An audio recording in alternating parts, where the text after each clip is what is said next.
Et puis la présidente de la CIL, la Commission de l'informatique et des libertés, était dans les locaux de la RTB ce 27 janvier 2023.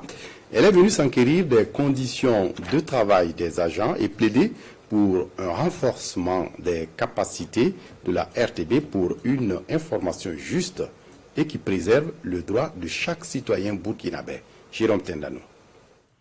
15h03 à la télévision nationale, la présidente de la Commission de l'informatique et des libertés CIL fait son entrée.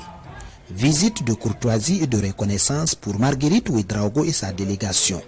La RTB, partenaire stratégique de la CIL, une chaîne à plusieurs maillons, tous concourent à la diffusion de l'information, participent à la protection des données à caractère personnel. Maison de la radio du Burkina, il est 16h37. L'immersion se poursuit ici.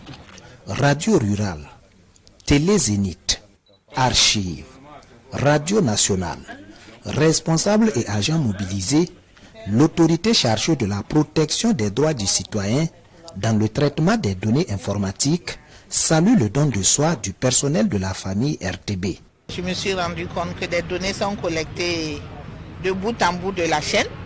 Des données sont traitées, donc pour mieux les conserver, ils ont besoin de meilleurs outils de travail. Nous souhaitons vivement que la RTB soit accompagnée pour jouer sa partition pour cette cohésion, cette paix dont nous avons besoin au Burkina Faso. La collaboration entre la RTB et la CIL, un partenariat de longue date, appelé surtout à se renforcer. Pour mémoire, déjà, la CIL a eu à accompagner notre direction régionale des Hauts-Bassins avec une caméra et qu'on aura l'occasion de remettre très bientôt. La direction régionale de la RTB ne peut qu'apprécier positivement ce genre de partenariat institutionnel public-public.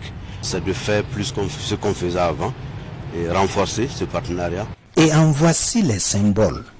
Échange de gadgets, signature du livre d'or de la radio nationale.